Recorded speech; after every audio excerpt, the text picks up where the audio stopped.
Before I give you a detailed tour of the cottage where I will describe how I made each item, I will first tell you the tale of the fairy who lives here in the Storybook Cottage. Everyone knows that fairy tales come from the magical lips of fairies whispered into the dozing ears of poets and playwrights. While the eyes of literary giants are closed in repose, it is the fairies who hop upon their slumped shoulders and whisper to them the stories we are most familiar with, leaving a trail of invisible fairy dust in their wake.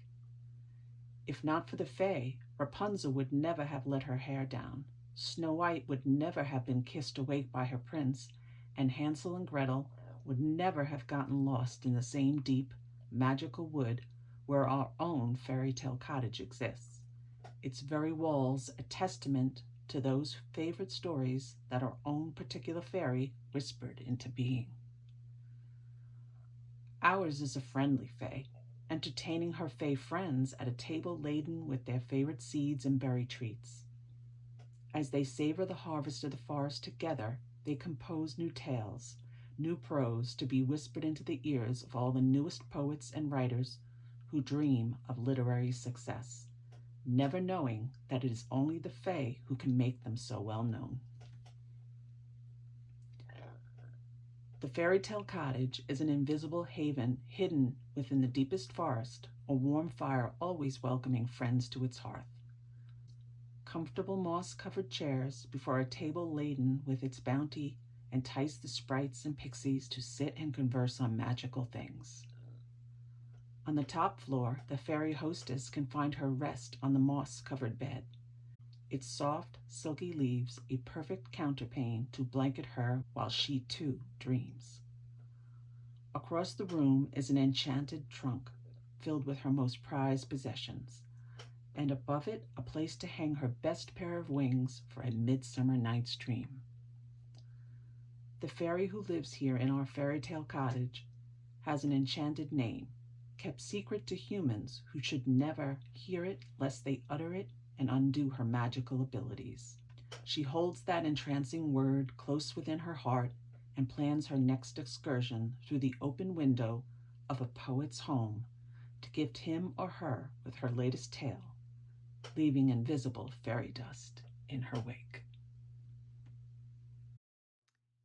Hi, it's Diane, and I hope you enjoyed that little story that I created to tell you about the fairy that lives in the Storybook Cottage. And as you can see, it's filled now with all the things that I've created to give the fairy the best life she possibly can have. On the table, which I made from paper clay, I will put a tag up in the right-hand corner giving you a link to how I made that, and the chairs themselves. On the table, you can see there are some berries that were in the floral section of the hobby store, and I cut one of them in half, painted the interior, which was originally styrofoam, red, and made it look like the fairies were having a berry meal. Now all of the pieces, such as this, is just all plastic pieces from the floral section.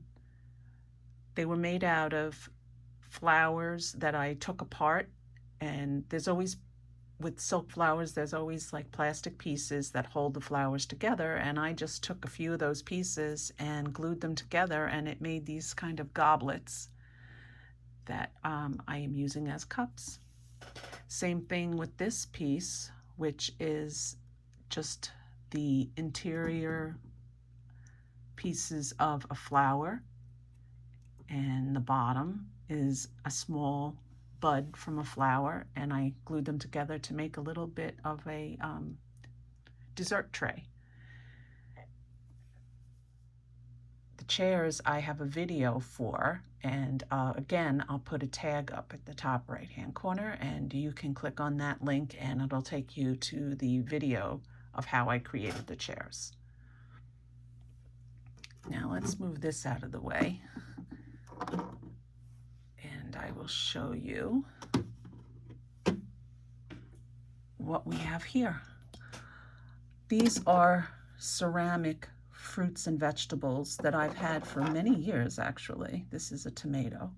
They are out of scale, but I loved them, and they are ceramic, and I've held them onto them for so many years, and I figured this would be a perfect place to put them.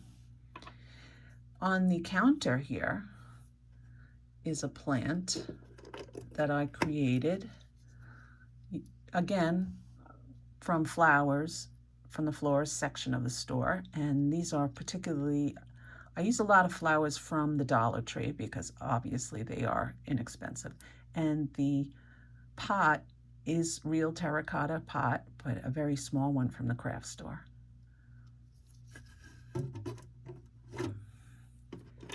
Now, in order to cook, the fairy needs ingredients, and that's what I have created here. The glass canisters are from the dollar store. Again, in the beauty section, these were filled with glitter for nails, and they came in a set like 8. So I had 8 different jars, and 4 of them I filled with different materials. This one is actual real basil cut up into little pieces, and this one is pink Himalayan salt. I thought that would look really cool, like it's small pieces of salt that the fairy could use. And this one has bits of rosemary, real rosemary. These are all from my spice cabinet. Now I have plants. Again, the buds are from the Dollar Tree. Very inexpensive. I use a lot of Dollar Tree items in this house. The pot is a wooden pot from the craft store that I painted to look like terracotta. You could see that it's wood. I have another one in the other corner, and again, from the dollar store floral section. On this side of the room is this, what was once a Christmas ornament. It's really heavy. It's made of resin, but it is one of the things that inspired me to create this cottage originally. It's an adorable bear chair. It even has the wood in a basket on his back. It's adorable, very heavy, like I said. And I always seat him right here by the fireplace. Now, the fireplace itself is pretty much not done. It's one of the few parts of the house that I haven't done. I mean, I have the wood in the fireplace, and I have this little cast iron metal type, I don't know what you would call that. It's a tripod pot, and I have quite a few of these, and I figured this was a perfect place to use it. Now, as far as what's on the mantle, there's very little done to the mantle. I have a little porcelain cup, very simple, and I have a porcelain lamp. Now, I do plan on making this room, the house, have lights, like candlelight, and I will do that eventually, but right now, this is all I have as far as lighting for the room. And here is another plant, again, from the Dollar Tree. Now, here is the upstairs. The bed, I have a video for. The link will be up in the right-hand corner, in case you're interested. And that is basically wire, moss, and silk flowers and petals to make a fairy bed. Now, this is a miniature version of the table downstairs. It was made the same way, so you can use You can check out the link where I made the table. And we have a cardboard book with a cover. This is a block of wood. It's a little chest for the fairy to keep her precious things. That's just decorative paper wrapped around a wooden block. But the most important thing on this piece is the fairy dust. This is another glass jar with a shell as a lid, and I made this little tassel out of embroidery floss. And that's the fairy dust that the fairy does not ever let out of her sight. Now up on here is a fun thing. I have hanging here. These are feather butterflies. You can get them in the craft store. As you can see, they're feathers and they are painted. And these are an extra pair of fairy wings that the fairy wears to any fairy ball that she might be going to. Oops, I can't get that right on there. Okay, some more plants. And this is a rug that's made out of, the rug is made out, I hope I'm not making anybody nauseous, but I had to do this by hand. It's hard to do it with a camera, a set camera. This is a tapestry fabric that I made into an area rug. Now, my favorite piece in the whole house is this one. This is a treasure chest that holds the fairy's wardrobe. She has a silk dress made out of silk flowers. These are flower petals. This is a folded flower, as you can see. The sleeves are made out of the same flower petals, and the bodice is made from a silk leaf. She's got tiny little shoes that I made with a leaf for the tops, and I used a leaf for the bottom. Then that was attached to cardboard and then cut out to be shoes.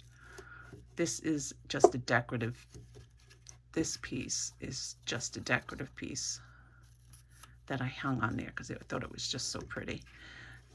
The trunk itself was made all out of cardboard and paper, and these little sequins that are in place of brads that would be holding the treasure chest together. And that goes in the corner. So that is the upstairs room. If you haven't seen my original video on the empty cottage, when I first started this project, each wall, flat wall, has a storybook themed mural. This one is St. George and the Dragon. This one back there is Little Bo Peep.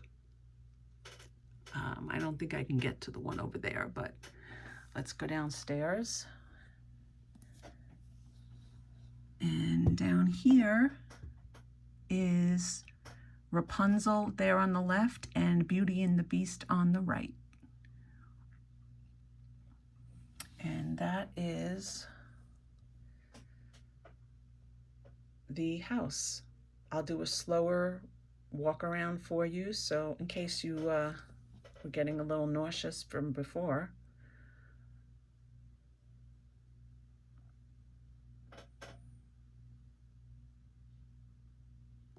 Door opens.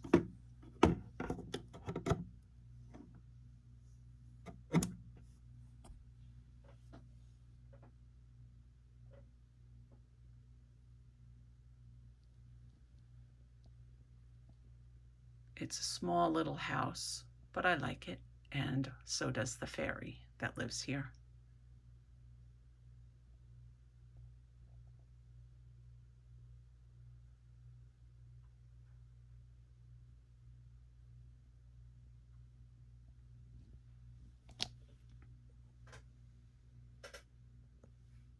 The exterior will be landscaped and on its own platform, so I'll show you how I'm going to do that.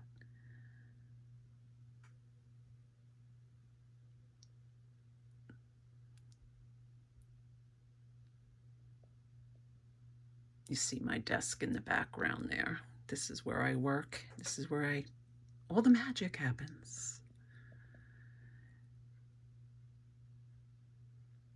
I hope you enjoyed this video. If you did, please give it a like. And if you haven't subscribed, please subscribe. I have so much more coming. And hopefully with your comments, I'll have even more than I even think I'm going to have, because your ideas are precious to me and they help me and inspire me. So let me know what you would like to see. But the next time you see me, we'll be working on the exterior, and I hope to see you then. Talk to you later. Bye.